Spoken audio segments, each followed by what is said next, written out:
오늘은 그 마태복음 8장 5장에서 13절의 말씀입니다. 저희들이 계속해서 말씀을 이적의 그 예수님께서 하셨던 일들을 이렇게 8장 9장에서 전체적으로 다 보는데요. 저번 한 시간을 저희들이 먼저 봤습니다. 오늘은 여러분들도 너무 잘 아시는 부분들이고 또 여러분들도 들으시면 이 얘기구나 라고 할 수 있는 그런 본문의 말씀입니다. 제목을 그저 말씀만 해주세요 라고 하는 그 백부장의 이 한마디가 그러니까 다른 사람들은 신경 쓸 거 없고요. 내 자신과 한번 비추어 볼 수 있으면 오늘은 굉장히 귀한 이 신앙의 고백이구나 라고 하는 걸 여러분들이 오늘 아실 수 있을 겁니다. 자, 오늘 구조를 봤던 것처럼 이렇게 첫 번째 나병 환자는 봤고요. 백부장의 종에 오늘 고침을 받는 그러한 장면들을 볼 거고, 다음 주는 베드로의 그 열병이 낫는 그런 모습들을 저희들이 보게 될 겁니다. 여러분들에게 말씀드렸다시피 이 기적이 과연 예수님께서 내가 이게 능력이 있으니까 내가 너희들이 이렇게 고쳐주는 거야, 이런 관점으로 우리가 생각해서는 안 된다고 얘기를 했습니다. 이것은 어떤 누군가의 병이 고쳐지는 것이 저번 시간에 봤습니다만은 그 한 생명이 하나님 안에서 이제 새롭게 탄생되어지는 것으로 우리가 관점을 돌려야 됩니다. 그래서 한 생명이 이 땅에 태어나서 한 생명이 얼마나 하나님께서 원하시는 그 모습으로 귀하게 자라난다면 하나님께서 그것 보면서 얼마나 기뻐하시겠어요. 여러분들 다 아시는 것처럼 저도 그 뒷발에다가 상추를 심었더니 뒷밭에 상추를 심었는데 하나도 안 자라. 그리고 잡초만 무지하게 자고 씨앗에서 이상한 게 나와. 내가 분명히 이 상추를 심었는데 거기에 만약에 이상한 풀이 등장을 했어요. 그럼 제가 어떻게 하겠어요? 뽑아버리든지 아주 실망을 해서 밭을 갈아버리든지 뭐 이렇게 하지 않겠어요? 한 생명을 우리에게 보냈는데 한 생명이 내가 원하는 대로 안 살아. 내가 기뻐하는 모습이 하나도 안 나타나. 내가 그 심령에 심어놓은 그 아름답고 소중한 것이 내가 그를 통해서 나타나지가 않아. 하나님은 얼마나 실망하시겠어요? 어떻게 하시겠어요? 심판 아니면 그를 살릴 수 있는 길을 주시든지 두 가지 길을 내시지 않겠어요? 그래서 저희들에게 예수 그리스도라고 하는 우리의 생명을 살릴 수 있는 그 아들을 우리에게 십자가의 죽음을 통해 우리로 살게 하시는 그 길을 여신 거예요. 그 길을. 그거를 뭐라고 얘기하냐? 예수님께서는 하나님의 나라가 이 땅에 왔다. 이 어두움 속에 있었던 저번 주에 저희들이 나병 환자 그 모습을 봤습니다만은 격리되어서 사는 삶의 모습은 하나님 보시기에도 인간의 모습은 아니에요. 그게 그가 컴백할 수 있는 가정으로 돌아가고 공동체로 들어가고 그가 모시고 싶어하는 하나님께 예배드리기를 원하는 그 모습의 자리로 돌아왔을 때 그때 그 생명이 하나님 앞에 회복된 생명으로. 그래서 저희들이 여러분들이 구원을 어떻게 생각하셨는지는 모르겠습니다만은 저하고 계속 예배를 드리면서 느꼈던 것, 여러분들에게 말씀드렸던 것은 구원이라고 하는 것은 무슨 천국 티켓을 받아갖고 주머니 넣었다가 예수님 오시면 우리가 갑니다 라고 아니면 내가 오시기 전에 저는 갖고 있기 때문에 언제든지 천국 갑니다, 이러한 것들이 아니라고 말씀을 드렸어요. 굉장히 중요한 말씀을 저번 주에 드렸는데, 나라고 하는 존재가 이 땅에 와서 하나님이 이 세상에 없는 한 인간의 존재, 유니크한 존재 하나를 나를 만든 거예요. 여러분 각자를 만들었다고 그랬죠? 그가 죄에 빠져서 하나님의 형상을 잃어버리고 하나님과의 관계가 깨어져서 내가 이 땅에 어떻게 살아야 되는 본질 자체가 흐려져서 이 땅에 내 마음대로 막 살았던 거예요. 그걸 보고 하나님께서는 불쌍히 여기시고 그 생명들을 살려야겠는데 어떻게 하지? 그 길을 구약 속에서 약속을 하셔서 메시아로, 그래서 이사야 53장의 말씀을 들어 내가 너희들을 위해서 죽어야 할 아들을 내가 보내서 네 생명들을 살리겠다. 빛을 너희들에게 내시겠다. 라고 얘기를 하는 거예요. 그래서 예수님을 만나면 어떻게 돼요? 사람이 빛을 받으면 이제 이 내 하나님께서 맨 처음에 창조하셨던 내 생명의 그 내가 나로 살 수 있는 존재로 발걸음을 뛰기 시작하고 이렇게 살아야 되는 거야 라고 하는 것으로 자기의 신앙의 여정을 살아갈 수 있다는 거예요. 그러니까 제가 여러분들의 인생을 살지 않고 여러분들도 저의 인생을 살지 않아요. 세상은 어떻게 해요? 우리로 하여금 모두로 하여금 성공이라고 하는 것을 향해 달려가서 그거를 캐치해. 그러면 네 인생은 성공한 거야 라고 하는 남의 인생을 카피하는 거예요. 그래서 공부하는 목적도 뭐 다 똑같아요. 전부 다 그냥 성공하기 위해서. 성공하기 위해서. 지성이라고 하는 것이 이 세상 속에서 대학을 들어가든 어떤 배운다고 하는 그 자체가 이 땅 위에서 어떻게 인간이 인간답게 살 수 있지? 이건 가장 일반적인 선이고 일반적인 그 사람들이 생각하는 공동의 의예요. 그것조차도 지금 무너지고 전부 다 어떻게 하면 좋은 대학 가서 어떻게 하면 좋은 직장에 가서 좋은 그 사람들에게 평판을 받아서 내가 대접받고 편안하게 살지에 카피 인생을 우리가 살아왔다는 거야. 근데 그게 누가 그렇게 다 가르쳐 줬어요? 저희들의 엄마, 저희들이 존경하는 선생님, 저희들의 선배들, 이 사회에 TV에 나오는 모든 것들, 매스컴에서 나오는 것들, 이런 것들이 전부 다 니네들은 그렇게 살아야 돼 라고 하는 하나님이 없는, 예수 그리스도가 없는 삶 자리를 우리에게 주고선 그 카피한 인생을 계속 살아왔다. 카피하는 인생을 살았으니, 내가 내 인생을 안 살았으니 얼마나 거기에 무슨 기쁨이 있고 거기에 무슨 희망이 있고 거기에 나의 존재가 나 정말 행복했어 이렇게 하고 가는 사람이 어디 있어요? 제가 본 사람들은 전부 다 죽을 때 보면 여기에 눈물이 고여가고 뚝 흘려요. 말도 못하시고. 그래서 제가 이렇게 보면서 저분이 말씀하신다면 무슨 말씀을 하실까? 삼겹살집 아들에게 돌아가면서 아버지가 야 삼겹살 얇게 잘라라 이렇게 얘기하시겠어요?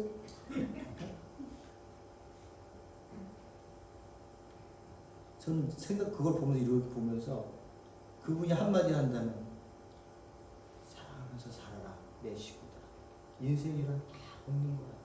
허무한 것 같다. 아마 그렇게 얘기했을 거예요.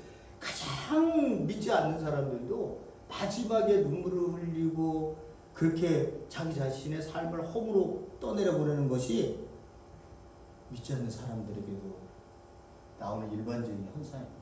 근데 우리 그리스도인들은 어떻게 살아야 되는지를 안다는 거예요. 그래서 그 길이 행복하다. 그래서 그 길을 살면 그게 따로 하나님을 위해서 뭐 선교를 가는 분들이 가시고 뭐 목회자가 되든 뭐가 되든 간에 자기의 자리에서 어떻게 해요? 하나님과의 관계를 통해 내가 하나님과 함께 기뻐할 수 있는 이 사랑의 관계 속에서 피어나는 열매들 그거는 누구를 통해서? 나와 만나는 사람들을 통해서. 그죠? 그런 사람들을 통해서 서로 기뻐하면 나 떨어지는 삶의 결과들이 열매들이 등장하는 거예요. 그거를 하나님이 영광으로 받으신다는 거예요. 기뻐한다는 거예요. 고맙다 감사하다 너가 모습 그대로 살고 있으니 내가 얼마나 행복한지 몰라. 하나님이 그렇게 말씀하시고요. 제가 아버지한테 전화를 하면요. 아버지가 애들 잘 있니? 그럼 애들 잘 있어요. 그러면 아버지가 뭐라고 하시냐면 아버지가 뭐라고 말씀하시냐 그러면 고맙다. 아버지가 고마울 뭐가 있겠어. 근데 그런 모습들이 고마운 거 하나님한테는 너무 귀한 그 모습이 너무 좋은 거죠. 이렇게 이런 모습들을 보면 저는 이런 모습들로 첫째 귀신이니 뭐 이런 뭐 벙어리 들린 귀신 이런 얘기 들으면 저는 어떻게 설교를 해야 되나 하는데 결국은 하나님께서 우리에게 주셨던 그 말씀의 모든 부분들이 하나님 나라의 관점에서 보면 전부 이렇게 잘 보여집니다. 자, 보세요. 오늘 본문의 말씀 저희들이 서론에 들어가기 전에 엄청 많이 말했는데 마태복음 8장 5절에서 13절의 말씀을 우리 한번 다 같이 읽어보도록 하겠습니다. 예수님께서 가버나움에 들어가시니 한 백부장이 가버나서 그에게 간청하여 말하였다. 주님, 내 종이 중풍으로 집에 누워서 몹시 괴로워하고 있습니다. 예수께서 그에게 말씀하셨다. 내가 가서 고쳐주마. 백부장이 대답했다. 주님, 나는 주님의 집으로 모셔드릴 만한 자격이 없습니다. 그저 한마디 말씀만 해주십시오. 그러면 내 종이 나을 것입니다. 나도 상관을 모시는 사람이고 내 밑에도 병사들이 있어서 내가 이 사람들어 가라고 하면 가고 저 사람들어 오라고 하면 옵니다. 또 내 종도 이것을 하라고 하면 합니다. 예수께서 이 말씀을 들으시고 따라오는 사람에게 말씀하셨다. 내가 진정으로 너에게 말한다. 나는 지금까지 이스라엘 사람 가운데서 내가 이런 믿음을 본 일이 없다. 내가 너에게 말한다. 많은 사람이 동과 서에서 와서 하나님 아브라함과 이삭과 야곱과 함께 잔치에 앉을 것이다. 그 사람은 바깥 어둠으로 쫓겨서 거기서 울며 이를 할 것이다. 그리고 예수께서 백부장에게 가거라. 내가 믿음으로 될 것이다. 라고 말씀하셨다. 그 시간에 그 종이 나왔다. 아멘.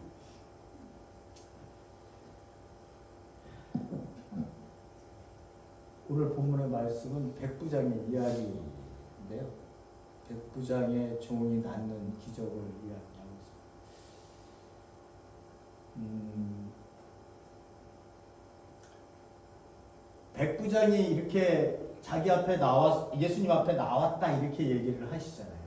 백부장은 대체 아니 여기 설명이 보면요. 마태 설명에 우리가 앞에서도 백부장 얘기가 한 번 안 나왔다가 지금 여기 나오는 건데 아니 백부장은 어떻게 예수님을 알고 여기에 집값 와갖고는 자기 종을 고쳐주세요 이런 말을 어떻게 하지?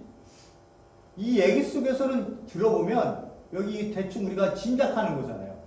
백부장이 분명히 예수님에 대해서 뭔가 들었구나 라고 하는 것을 알 수가 있어요.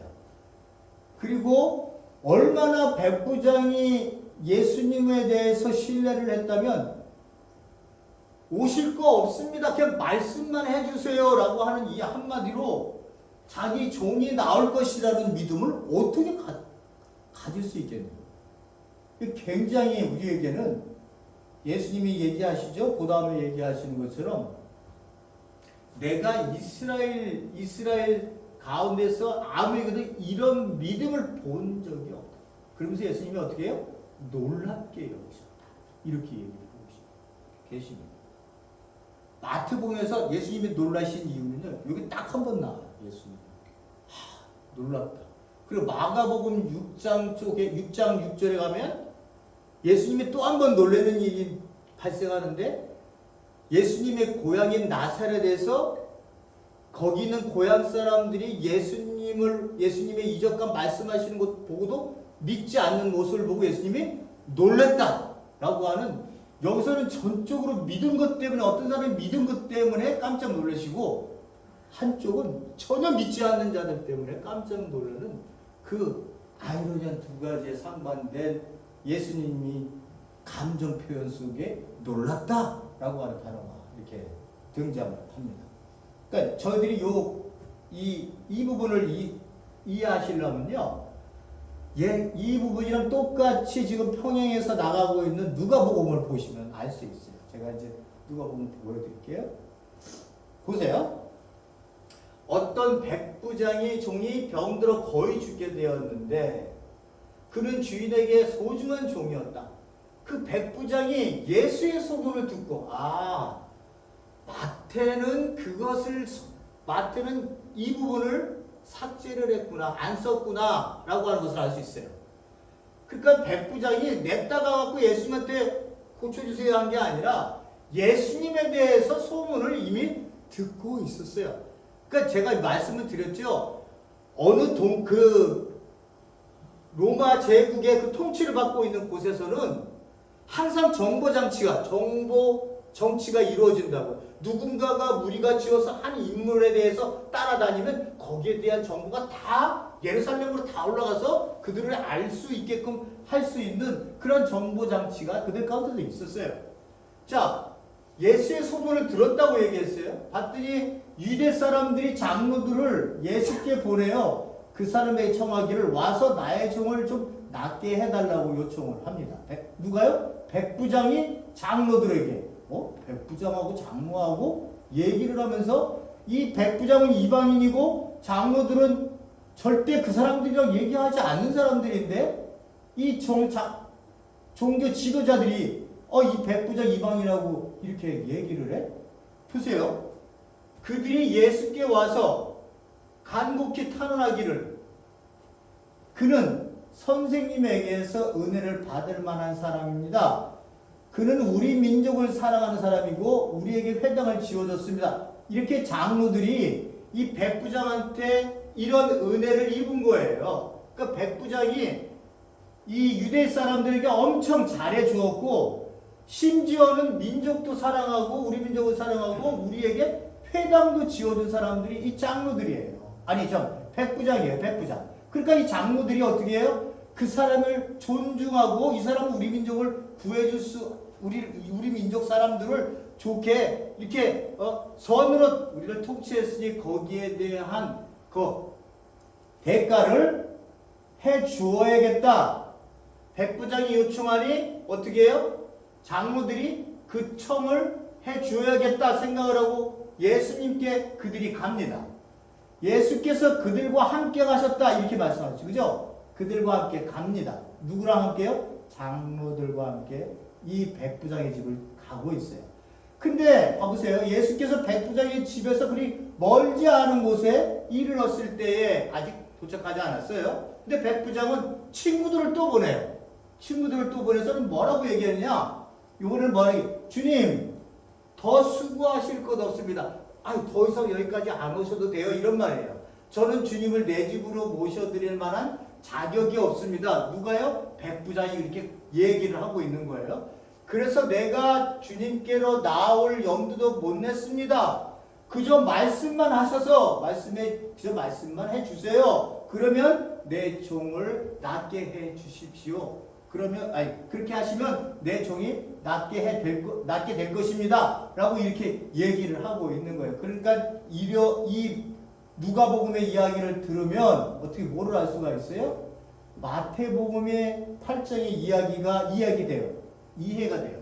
백부장이 예수님께 나온 이유를 알 수 있는데 여기서는 직접 나왔다고 얘기를 해요. 그 의미가 뭐냐 그러면요. 고대 시대에는 누군가가 대리자로 나가면 대리자로 누군가를 보냈어요. 그러면 그 사람이 하는 말이 꼭 보낸 사람의 말과 똑같은 말로 이해되어져서 본인이 안 갔지만 그 보낸 사람이 이 사람을 대신할 수 있는 자격으로 그들에게 인식되어졌었던 당시의 풍습이 있어요. 그래서 마태는 거두절미하고 지금 뭐라고 얘기하느냐?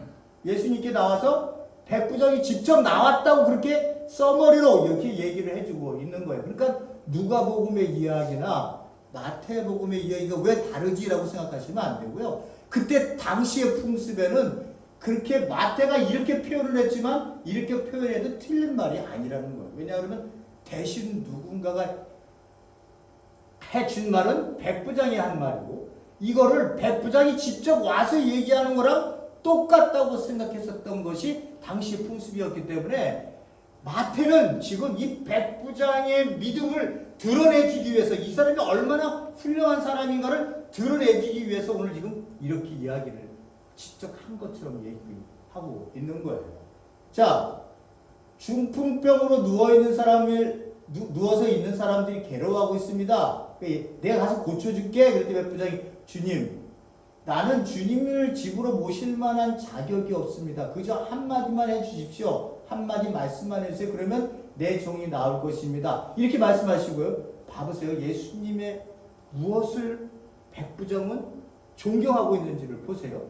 나도 상관을 모시고 있는 사람이고 내 밑에도 병사들이 있습니다. 내가 이 사람대로 가라면 가고 오라 하면 옵니다. 또 내 정도로 이것을 하라 하면 합니다.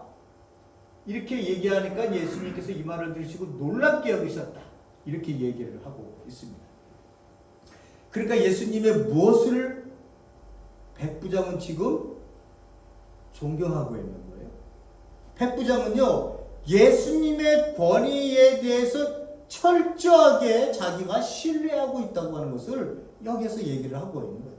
당신의 권위를 내가 존중합니다. 그리고 당신이 무엇을 하시던 간에 저는 그것을 무조건 믿습니다. 그리고 그렇게 되어질 것이라고 저는 확신합니다라고 하는 이 짧은 몇 마디의 고백이 다 들어있는 거예요. 말씀만 해주세요. 그러니까 마태복음에서 이야기하는 믿음이라고 하는 건요, 믿음은 내가 예수를 믿었으니까 주머니에 넣어놔야지 이런 뭐 따놓고 있는 믿음이 아니라 마태복음에서 얘기하는 믿음을 얘기할 때는 나는 당신을 절대적으로 믿습니다. 그래서 당신이 하는 일을 하나님께서 모두 당신을 통해 해주실 것이라고 저는 분명히 믿고 있습니다. 당신은 하나님이 보내신 자임을 확신합니다. 라고 하는 요 고백이 다 들어있는 것을 믿음이라고 얘기를 하는 거예요. 그거를 갖다 내가 예수를 믿습니다. 그러니 내가 주머니 넣어놨다가 믿으니까 나는 구원받아서 갈 수 있습니다. 이런 어떤 물질적인 것이 아니라 전적인 신뢰, 권위에 대한 복종이에요. 이방인 백부장이 그 믿음을 발휘했다는 거예요.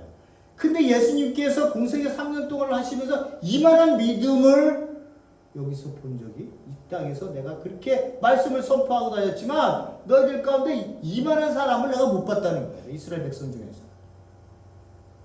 그래서 어떻게 됐겠어요? 밑에 구원을 받았을까요? 그가 하나님 나라의 백성이 됐을까요? 라고 하는 것을 제가 말씀드렸듯이 그 구원의 과정으로 들어간 하나님의 백성으로 구원을 이어나가는 과정으로 들어간다고 얘기했죠. 그래서 그를 어떻게 됐겠어요? 예수님이 이렇게 말씀하시잖아요. 내가 너에게 말한다. 많은 사람이 동과 서로부터 와서. 이건 뭐 얘기하는 거예요? 동과 서로부터 와서. 유대 백성을 뛰어넘는 동과 서로부터 이방인 사람들이 와서 하늘나라의 아브라함과 이삭과 야곱과 함께 잔치 자리에 앉을 것이다. 이 얘기를 이해하셔야 되는데 이 얘기가 뭐냐 그러면 이스라엘 백성들은요, 이사야서를 읽으면 이사야서에서 메시아 마지막 여호와의 날에 여호와가 오셔서 하나님께서 오셔서는 자기 믿는 백성들을 다 불러다가 잔치를 여세요. 잔치를 여세요. 그거를 뭐라고 얘기하냐? 신약에서는 메시아닉 잔치. 메시아가 이 땅에 오셔서 하나님의 나라가 선포될 것인데 그 선포에 들어온 자들이 그 메시아 그 잔치 마지막 펼쳐지는 만찬에 모두 앉아서 그들이 음식을 먹을 거라는 거예요. 그거를 지금 예수님께서 말씀하고 계시는 거예요. 그러니까 여기서 얘기하는 말씀 가운데는 하나님 나라가 완성되어졌을 때를 이야기하는 의미가 있어요. 마지막 때에 내가 이방인 사람들이 내가 차려놓은 잔치에 모든 사람들이 구원의 기쁨을 맛보면 너희들이 먹을 날이 있을 거다라고 하는 것을 의미하는 이스라엘 백성들이 딱 들고 날 수 있는 그 메시아 잔치, 하나님이 펼치시는 마지막 만찬, 이거를 이해할 수 있거든요. 근데 예수님께서는 뭐라고 말씀하시냐면은 이런 경향과 함께 지금 마태복음 뭐예요? 21장입니까? 마태복음 22장. 마태복음 22장에 가보면 혼인잔치 비유가 나오는데 예수님이 뭐라고 말씀하시냐면 이미 잔치가 벌어져서 그 안에 들어와서 지금 잔치에 참여해서 맛을 보고 있는 자들이 있다고 얘기를 해요. 그리고 지금 거기로 들어가는 자들도 있다. 근데 마지막 때에 봤더니 어떻게 해요? 어떤 자들이 보여야 되는데 보이지를 않아. 누가 안 보여요? 유대인들이 안 보여. 유대인들. 왜? 너희들 내가 잔치 연다고 그랬지? 근데 너희들 잔치에 와. 초청을 했더니 니네들이 전부 나는 안 갈래. 나 오늘 뭐 장가 가서 안 갈래. 나 오늘 소로 시험해야 돼. 농사를 지어야 돼. 장사 나가야 돼. 이러면서 너희들은 거절했지? 너희들은 없네? 그럼 그 안에 누가 들어와 있어요? 하나님께서 길거리에 나가서 불의한 자든 선의한 자든 길거리의 모든 자들, 그 소외된 자들, 그 사람들한테 다 관건을 해서 데려다 이 자리에다 오라고 간곡히 그들에게 요청을 해봐. 그럼 그들이 초청해서 이 자리에 전부 앉을 거야. 이렇게 얘기를 해서 맺고진 잔치가 벌어지고 있다는 거예요. 그러니까 지금 여러분들이 지금 이렇게 교회에서 이렇게 벌써 2000년 전에 하나님 나라가 선포되어 그 나라 잔치가 지금 벌어지고 있는 곳에 여러분들도 지금 그 안에서 잔치의 맛을 보고 있는 거예요. 근데 여러분들이 생각하시면 그럴 거예요. 아니 잔치에 들어가서 맛을 보고 있다면, 천국 잔치의 맛을 보고 있다면, 하나님 나라의 그 삶의 기쁨들을 하나님과 함께 내가 누리고 있다면, 이걸 이 정도 갖고는 안 되는데, 내가 이렇게 사는 걸로 이 모습은 아닐 텐데, 이렇게 생각할 수가 있어요. 그거는 우리가 뭘 생각하기 때문에 그러죠? 이 세상적인 화려함과 세상적인 권능, 권력, 성공 이런 것들을 생각해 봐서 비교해 보면 지금 우리가 하고 있는 이런 것들이 시시껍절하게 보일 수 있기 때문에 우리가 생각을 안 하는 거지. 전부가 우리가 하나님 나라 잔치에 들어와서 지금 하나님과의 관계 속에서 우리가 맛을 보고 있다고 하는 것을 느낄 수 있는 사람들은 누구냐? 내가 지금 하나님께서 나를 만드신 이 존재의 목적으로 삶이 변화되어서 아버지의 삶의 여정, 신앙의 여정을 살고 있는 사람들이 아버지께서 주시는 때때로의 은혜와 성도 간에 누릴 수 있는 기쁨과 예배를 드릴 수 있는 영광과 거기에서 나오는 은혜와 이런 것들을 느끼며 사는 사람들을 뭐라고 얘기하느냐? 하나님 나라 안에 잔치에 들어와서 지금 아버지께서 우리에게 주시는 그 관계 속에서 복된 삶을 누리고 있는 사람들을 이야기하고 있는 거예요. 그게 내가 죽기 전까지 가야 할 여정인데 이 육신을 갖고 있는 영원하지 않는 그러한 이 땅에서 하나님 나라의 통치의 삶의 모습이 아니기 때문에. 왜요? 제가 말씀드렸다시피 하나님의 형상이 회복되어 아버지께 가야 할 신앙의 여정 속에 나라고 하는 이 존재가 이미 가지고 있는 쓴뿌리가 있거든요. 변화가 되어졌는데 아직도 내 안에서는 누가 있어요? 내가 아닌, 나이고 싶지 않은 자아가 있어요. 한 자아가 있는데 거기에 아직도 아버지가 원하는 것을 하지 않으려고 하는 자아가 내 안에 있다고요. 하나는 어디 있어요? 그 자아 안에 또 누가 또 있어요?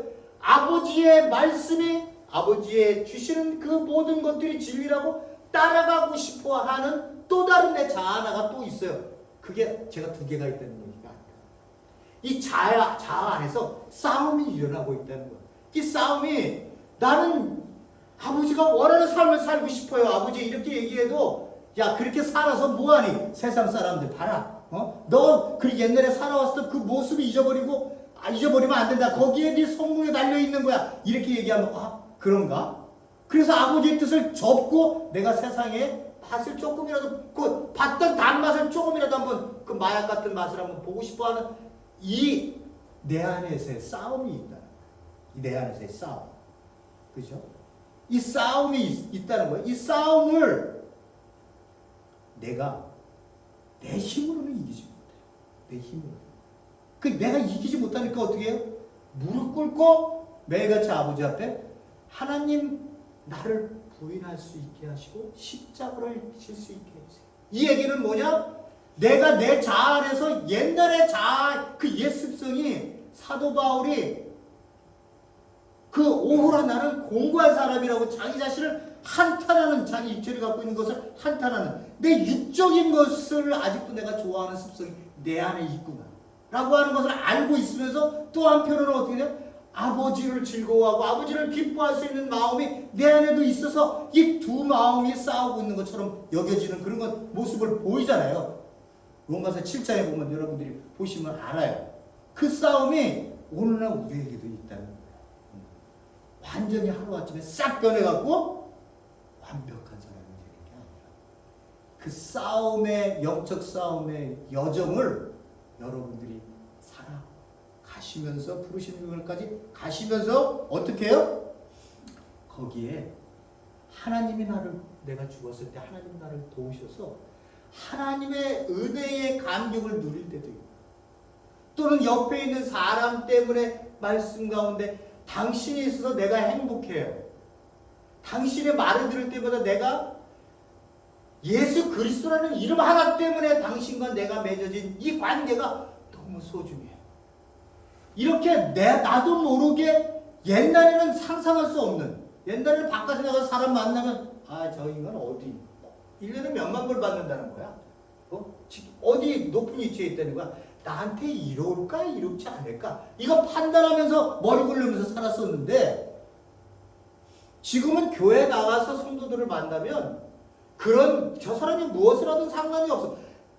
한 생명과 한 생명이 하나님 예수 그리스도 하나님께 주신 그 예수 그리스도의 이름으로 우리가 하나가 되어 우리가 기뻐하고 즐거워할 수 있는 마음을 갖고 서로 교제를 한다는 거예요.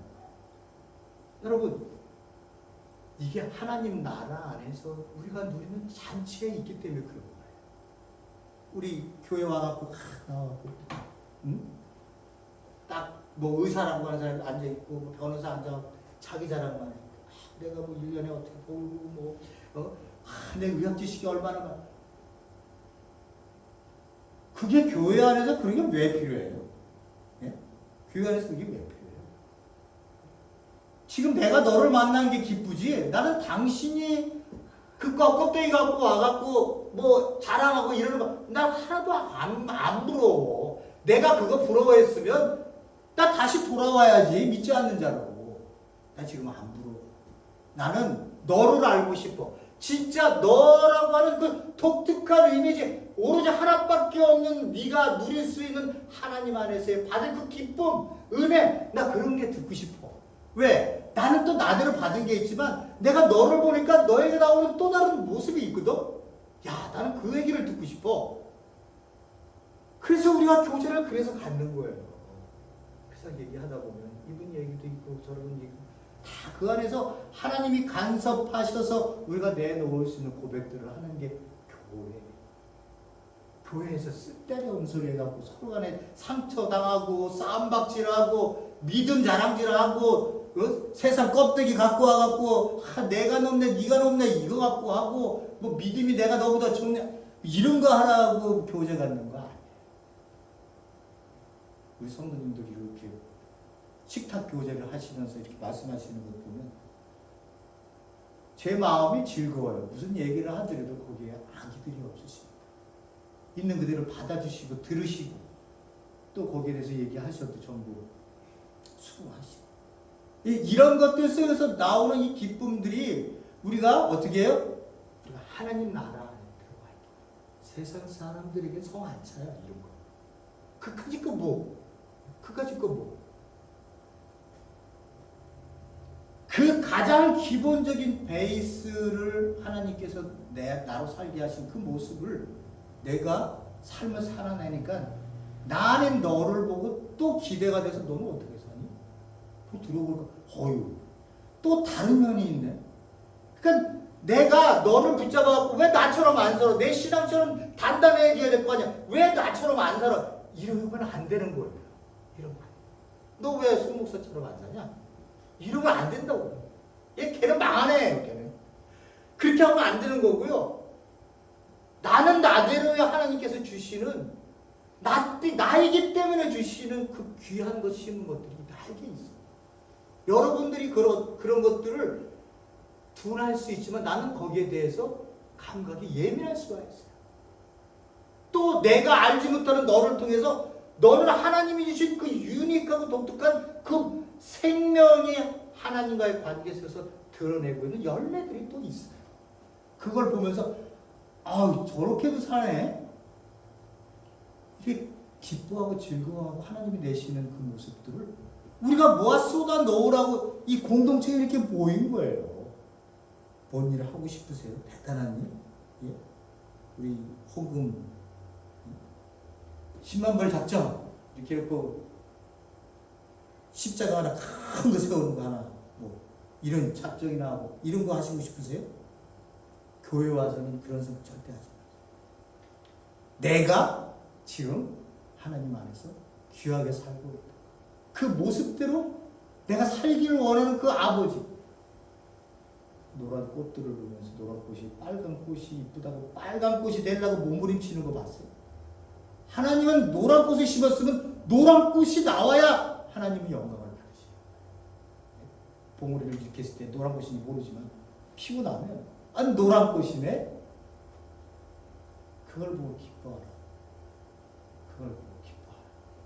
그가 하나님께 영광을 돌리고 있잖아요. 나도 어떻게 해요? 나도 나의 나름대로 살고 그 영광을 하나님께 드리며 살고 있는 그걸 보고 구원을 받았구나. 너는 진짜 구원 그걸 알다니. 이게 신앙인 거예요. 이게 신앙. 종교적인 행위? 이거는 이 예배 드리는 걸 귀하죠. 그러나 이게 구원이라고 생각하면 절대 안 돼요. 절대 안 돼요.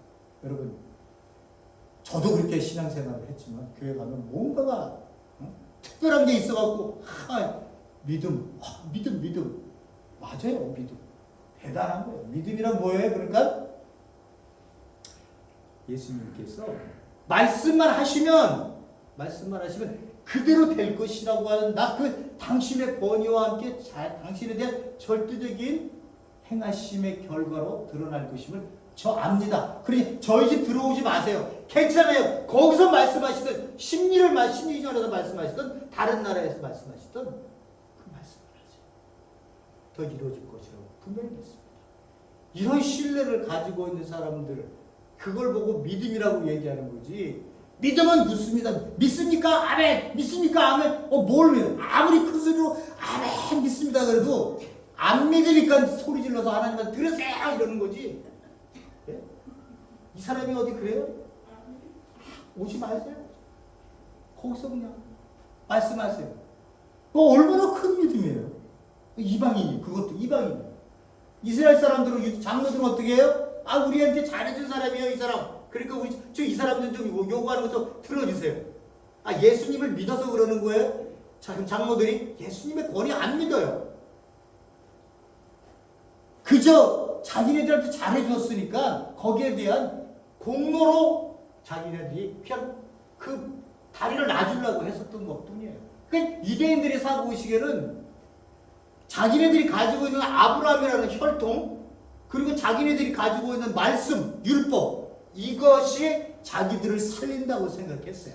그게 뭐예요? 다 내가 뭔가를 해서 드러내는 거예요. 삶을 예수님께서 아까도 말씀드렸죠. 삶을 살라고 얘기했더니 그 삶을 살았더니 아버지의 말씀대로 내가 살라고 살았더니 나타나는 게 아버지께 영광이네요 라고 이게 나와야 되는데 이 사람은 뭐 했니? 이걸로 판단하는 거. 뭐 했니? 지켰어? 안 지켰어? 지키면 의인 안 지켰어? 죄인. 구원 못 받아.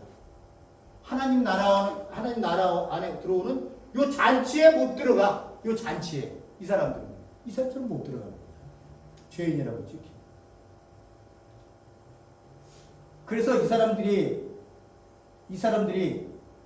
이 마지막 잔치를 얘기하는 이 잔치 자리 얘기하면 유대인들이 뭔 소리인지 다 알아들었어요. 우리는 이방인이니까 뭔 소리인지 뭘 알아들어요. 우리가 말씀을 보고 연구하니까 이 사람들이 생각한 게 이거였구나 라고 하니까 알아들은 거예요. 바깥 어두운 데 가서 거기서 슬피 울며 이를 가는 이게 누구?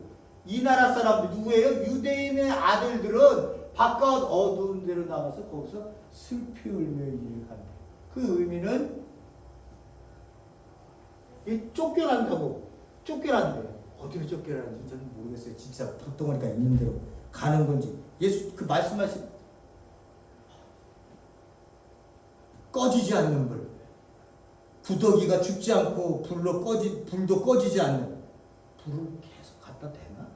예수 그 하나님이? 예? 그럼 뻔히 안 꺼질 거 아니에요. 그런 물리적인 거를 얘기하나? 울며 이를 간다. 영원한 불이다. 게헨나 지옥이라고 쓴 건 다 게헨나를 번역해서 쓴 거라고 말씀을 드렸어요. 우상 숭배나 시체 소각들 그 태우는 그 예루살렘의 이 남쪽에 있었던 흰놈의 골짜기 여기를 지칭할 때 게헨나라고 하는 단어를 썼을 때 썼다고 얘기를 했어요. 분명하게요? 분명하게 모르지만 이것들은 상징적인 의미고 분명한 건 모르지만 어쨌든 하나님이 없는 곳으로 이들이 가겠구나라고 하는 거는 그러니까 우리가 하나님이 없어. 여러분 마음에 하나님이 없어. 예? 이 세상 사람들이 지금 하나님의 일반적인 은총이 있어서 이렇게 살아가고 있지만 하나님의 일반 은총인 은혜, 사랑, 돌봄, 뭐 가장 기본적인 이것들을 하나님이 딱 잡아갖고 싹 빼버렸어요 이렇게. 그 여기 뭐가 되는 거예요? 여기가 지옥이 되는 거예요. 사랑이 없으니 뭐만 있겠어요? 싸움과 질투와 미움과 질시 뭐 이런 것들만 남을 거 아니에요. 하나님이 없다고 하는 것은 죄악에서 자기네들끼리 고통 속에서 사는 거예요. 고통 속에서. 예? 그 의미를 예수님이 말씀하시는 게 아닌가라고 저는 생각을 해요. 진짜 이렇게 뭐 불이 뭐 어떻게 하고 뭐 이런 거는 아닌 것 같고 그만큼 불의 심판을 많이 얘기합니다. 그만큼 하나님 없는 곳에서 니네들 고통 좀 당해봐. 거기는 사랑도 없어. 하나님이 없으니 사랑도 없죠. 은혜도 없죠. 하나님이 안 계시니까. 이런 곳으로 어두운 데로 쫓겨나는 것이 아닐까. 저는 그렇게 생각을 해요. 그러니까 또 상상해서 또 안 믿으면 무조건 안 믿으면 무조건 지옥 가는데 거기는 보고 온 사람들 얘기들이 왜 이렇게 무서워? 아유 근데 하여튼 보고 온 사람들 얘기 지옥 보고 왔다고 하는 사람들이 있거든요. 아유 너무 처참해서 보고 싶지만 무서워요. 어쨌든 그런 사람들은 그렇게 믿는 거고. 자 예수님께서 백부장에게 뭐라고 말씀하세요? 가거라 내가 믿은 대로 될 것이다. 그 시각으로 그 종이 나았다. 이것으로 말씀을 맺고 있습니다. 제가 말씀드리려고 했었던 첫 번째 사실 여러분들이 여러분의 그 귀한 하나님께서 이 땅에 보내신 그 생명을 아버지 앞에 기도하면서 어떻게 살아야 되는지에 대한 고민과 함께 그 신앙의 여정을 살아가세요. 거기에 열매들이 맺혀질 거예요. 그 열매가요 슬픔일 수도 있어요. 기쁨일 수도 있어요. 울음일 수도 있어요. 심령이 가난한 자는 복이 있다. 애통하는 자는 복이 있다. 의를 위하여 핍박을 받는 자는 복이 있다. 이런 제자들이 이 땅에 살면서 살아가는 모습들을 예수님이 너는 복된 자야. 너가 복된 사람이야. 라고 이렇게 얘기하셨던 것처럼 우리가 그 여정을 가다 보면요. 그런 사람들이 다 있어요. 내가 우울하다고? 내가 슬프다고? 뭔가 일이 안 된다고? 하나님 앞에 여러분들이 나는 하나님부터 버림받는다. 그런 생각하지 마세요. 그런 생각, 내가 잘 돼야지 이런 생각하지 마세요. 하루를 살아야지. 이 하루를 귀하게 살아야지. 이 귀한 하루, 내 생명이 하나님이 주신 아름다운 꽃을 피우며 오늘 하루도 살아야지. 라며 오늘을 사세요. 남이 봤더니 잘 됐더라. 이거 왜 그런 거예요? 그 잘 됐더라는 세상적 관점에서 잘 된 거예요. 하나님의 관점에서는 네가 네 생명을 살지도 않는데 잘 되면 뭐하냐 그까짓 거. 너는 내가 피어난 그 꽃으로, 노란 꽃이면 노란 꽃으로 영광을 드리고 넌 피기만 하면 되는데 왜 피지는 않고 왜 남의 옆에 장미만 보고 있어? 나도 그거 되고 싶어? 그 장미 화려함 그거 보고 싶어? 빨간색 되고 싶어? 하나님은 그렇게 하시지 않잖아요. 너는 너대로 그 아름다운 꽃들이 산에 여러분 각자의 색으로 다 피었다 싶어 해보세요. 얼마나 아름답겠어요. 생각만 해도 아름답잖아요. 이 생명을 사시는 거예요. 이 생명이 오늘 어떻게 해요? 주일이 되니까 모여서 우리의 이야기를 우리의 이야기 먼 나라 얘기하지 말고 우리의 이야기를 나누는 거예요. 쌈이 맛있다는 둥, 막장이 좀 맛이 없다는 둥, 뭐 이런 얘기들도 하시면서 그냥 이렇게 우리의 마음들 속에서 드러나고 있는 여러분들의 모습들을 비추면서 우리가 바보가 아니고 우리가 뭐 막힌 사람이 아니고 세상 사람이 아니기 때문에 어떤 얘기를 해도 받을 수 있거든요. 우리가 그런 삶으로 우리의 삶이 살아지라고 이렇게 예배를 드리면서 예배가 끝나면 또 이렇게 식탁 옆자리를 갖는 겁니다.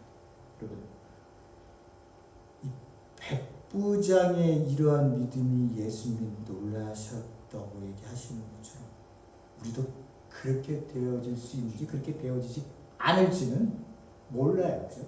또 난 백부장이 아닌데 내가 그렇게 어떻게 해? 목사님도 못해. 못하는 거죠. 그냥 내가 그냥 할 수 있는 거.